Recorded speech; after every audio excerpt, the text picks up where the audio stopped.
I mean, are ultimatums ever a good thing? They don't feel good, that's for sure. They definitely never feel good, and I'm sure China is not feeling very good about it.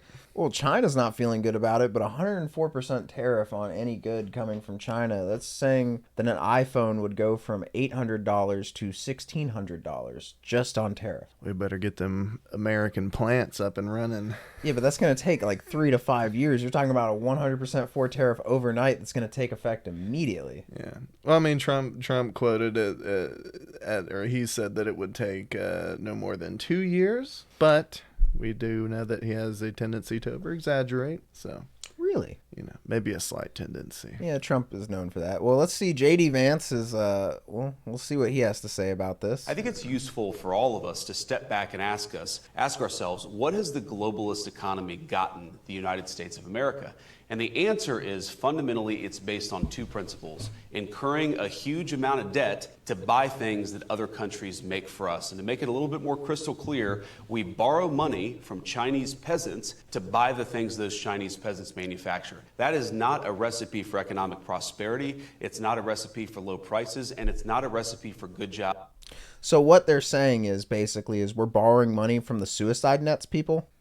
Yeah, more or less. I mean, and if you look For- at it the way that he put it out, what we benefit from our trade up to this point, our trade agreements with China is at the complete detriment of the Chinese people, it would seem. Well, not the detriment. I mean, they're getting quite a few jobs. I mean, what is it, 11.7 million jobs based off of just the U.S. markets alone for what we do for China? Well, yeah, but how much are they getting? I mean, the reason that these goods are so inexpensive is largely it's not because it's easy to ship it to the U.S. or cheap to do so. It's because it is incredibly cheap to manufacture with, in some instances, slave labor. Well, I was about to actually get into that with, do you think these jobs that we send over to China for manufacturing well, they would be high-paying jobs in the United States. We know they're probably not the highest-paying jobs in China. So basically, we're shipping our high-paying jobs overseas for low-paid workers, very near slave-level wages, making pennies on the dollar. And then now we're not even going to see those products cheaper anymore. Yeah, yeah. Yeah, which hopefully that incentivizes once again more domestic production, but the time frame would obviously be the issue on that. And before we get too much more into it, one thing I would want to say about that is, we didn't get ourselves into this situation overnight. It's not like the US was just decided that we were going to sell out manufacturing, that we were going to get rid of all of our plants and sell them overseas, and then all of a sudden it happened. No, we made laws throughout the years, and we changed our entire global trade system to basically ensure that happened, that we sold American manufacture overseas, and to try to basically influence countries in power. We'll get more into that in the video later. We have a guy that we're going to reference who does a great job of summarizing this in the neoliberal world order.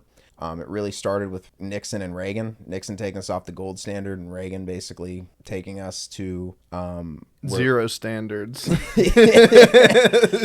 Personally, I think Reagan is probably one of the worst presidents that we've ever had. I think that if you actually look at his policies and the long-term implications of what Reagan did in his 4-year term, he basically destroyed, an entire generation's ability to produce and prosper, right? Like, if you directly follow the things that Reagan did into 2025, you will see China as like the leading world order in power. They're the leading manufacturer. You see a U.S. that's struggling. The only influence we have is our markets, not our manufacturing. Yeah. Well, I mean, that's the thing. We deindustrialize. I think it's from the 50s up until now, we have been in basically a constant downward slope in our industrial power. Very brief respites where we went back up. Yeah, but overall, it's almost a sheer decline into being weak and feckless. It almost makes you wonder, why do all the immigrants keep coming into the country if America is taken advantage of so much? Are we really that much better?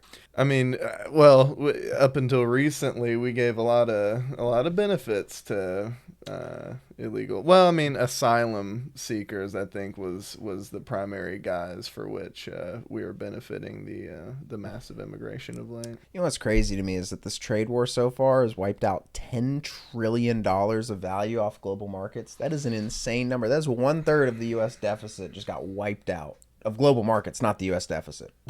Now, I wonder where that value just disappear? Yeah, like, it's stock market, dude. Just gone. Yeah, I guess, you ever seen the South Park video or, it's gone.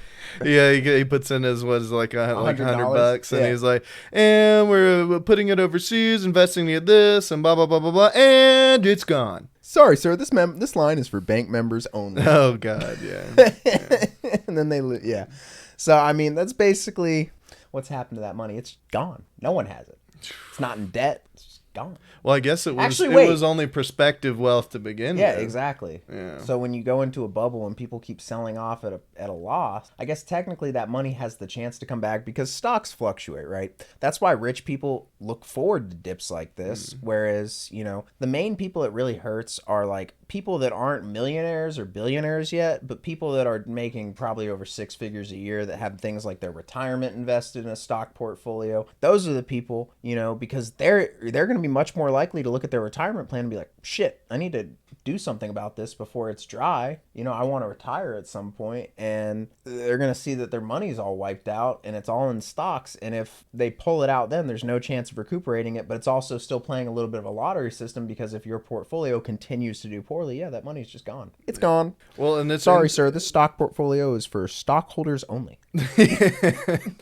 Well, and it's interesting you say that because it's there seems to be a huge disparity in the reaction to these this trade war stuff between the generations, like older people who have their retirement based in the stocks and anyone who owns anything of significant value, houses and whatever and this and that, people who have significant financial investment are the ones who are upset about this. But people of our generation, Gen Z, for example, the people who are set to inherit the country that we're creating now, don't have any of these investments. We don't have many, if any, real tangible reason to be extremely upset about the stock market. Well, if anything, it's kind of an opportunity for younger people such as myself who aren't yet fully invested in the stock market to buy in at a dip and with the chance of an increase, because it's still a gamble, and there's still a chance that we could lose money, or that I could lose money if I were to say invest now. But knowing how stock trends typically go, buying at the dip is usually recommended.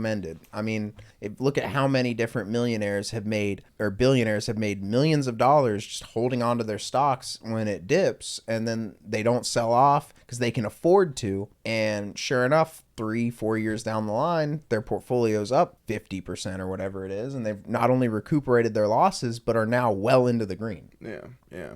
Now, I did see another really interesting criticism about the stock market issues that are being caused, and that is that so when you're talking about buying in the dips, right, which is mostly ideal, what we've seen to some extent up to this point is that when these dips hit, it's not young people like us who are buying up the recently dipped stocks. Who it is are the people like millionaires and billionaires, George Soros types, who have tons of expendable cash to just immediately throw into these stocks when they dip. And then it brings them back up, but it's these millionaires and billionaires. So if you're talking about trying to benefit the little guy, the middle class, the small fry, the small fries, right? In that sense, right? There's a huge issue with the tariffs going and the stock market problems, because it's just opening them up for even more egregious acquisition.